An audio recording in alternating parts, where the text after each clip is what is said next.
Hello friends, myself doctor Preeti Kadu, doctor Kadu dental and orthodontic clinic से। क्या आपको पता है कि दुनिया भर में 60 से 90% बच्चों को दांत में कैविटी लगती है और बड़ों में लगभग 100% लोगों को दांतों में कैविटी मतलब कीड़ा लगा हुआ है। तो ये कैविटी धीरे धीरे दांत के नस तक जाती है और जिसके कारण दांतों में दर्द होना शुरू हो जाता है। तो आज हम बात करेंगे कि दांत की ये कैविटी कैसे बढ़ती है और उस पे हम क्या ट्रीटमेंट एडवाइस करते हैं। तो सबसे पहले हम ये जानेंगे कि दांत के 3 हिस्से होते हैं, इनामल, डेंटिन और दांत की नस। तो जब भी कैविटी तैयार होती है तो वो इनामल मतलब दांत का ऊपरी हिस्सा जो कि बहुत कड़क रहता है, बहुत स्ट्रांग रहता है, उसमें होता है। धीरे धीरे ये कैविटी इनामल से लेके डेंटिन में और फिर डेंटिन से लेके नस में फैलती है।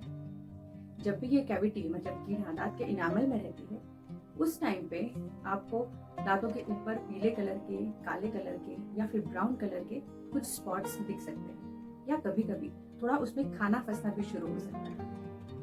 धीरे धीरे वो कैविटी जब डेंटिन में जाती है उस टाइम पे आपको ठंडे पानी से, गर्म पानी से सेंसिटिविटी होना स्टार्ट हो सकता है। जब कैविटी बढ़ जाती है, जब उसमें बहुत बड़ा छेद हो जाता है, उसमें खाना भी फंसता है। तो बहुत सी बार पेशेंट को ऐसे लगता है कि 2 दांत के बीच में खाना फंस रहा है, वो निकल नहीं रहा है, लेकिन वो उस बात को इतना इम्पोर्टेंस नहीं देते, उस बात को इग्नोर कर लेते हैं।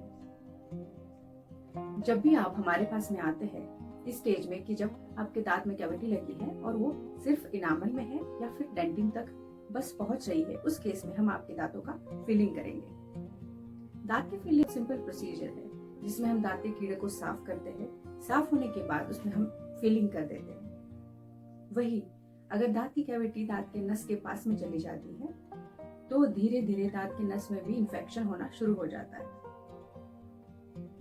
यही दांत की कैविटी जब डेंटिन से लेकर नस में जाना शुरू करती है तब पेशेंट को बहुत ज्यादा तेज दर्द शुरू हो जाता है और उस केस में जब हम एक्सरे लेके देखते हैं तो हमको पता चलता है कि कैविटी ऑलरेडी दांत के नस में पहुंच चुकी है और उस केस में हम दांत की रूट कैनाल ट्रीटमेंट को एडवाइस करते हैं। कुछ केसेस में दांत की कैविटी बहुत धीरे धीरे बढ़ती है। उस केस में हो सकता है कि पेशेंट्स को कुछ भी सिम्टम ना हो, उसको कभी सेंसिटिविटी नहीं हुई हो, कभी पेन नहीं हुआ हो, लेकिन उस केस में भी कैविटी नस में जा सकती है और धीरे धीरे दांतों के नस के अंदर और फिर धीरे धीरे हड्डी के अंदर वो इन्फेक्शन बना सकती है। जैसे मैंने बोला कि दांत का एक्सरे लेके हम डिसाइड करते हैं कि दांत में कैविटी कितनी डीप है और वो अंदर तक कितनी गई हुई है।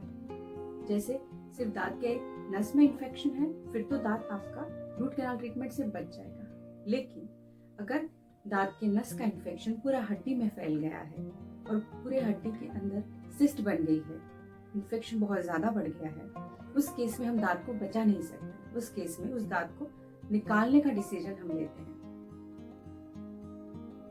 इसलिए जब भी आपको पता चले कि आपके दांत में कहीं पे खाना फंस रहा है, सेंसिटिविटी हो रही है या काले कलर के, पीले कलर के कुछ धब्बे दिख रहे हैं, तो ऐसी चीजों को इग्नोर ना करें। आपके डेंटिस्ट के पास दिखा के उसकी जो भी ट्रीटमेंट वो एडवाइस करते हैं वो तुरंत करवा लें। अगर आपके दांत में कैविटी हो गई है और आपने उसका इलाज करा के उसमें फिलिंग करवा ली है और वो फिलिंग अच्छी तरीके से आप मेंटेन कर रहे हो तो दांत की कैविटी कभी भी आगे नहीं बढ़ेगी और वो नस में भी नहीं जाएगी, जिसके कारण रूट कैनाल के चांसेस बहुत ही कम हो जाएंगे। और जैसे मैंने अभी बताया, अगर दांत की कैविटी नस में फैल गई है तो उस दांत का रूट कैनाल ट्रीटमेंट हम कर सकते हैं। रूट कैनाल ट्रीटमेंट में दांतों की नस को साफ किया जाता है और दांतों की नसों में एक फिलिंग किया जाता है और दांत में उसके बाद में कैपिंग किया जाता है। इस तरीके से अगर दांत का रूट कैनाल प्रॉपरली किया जाए, उस पर प्रॉपर कैप बिठाई जाए तो आपका वो दांत आप लाइफ टाइम के लिए चबाने के लिए यूज कर सकते हैं।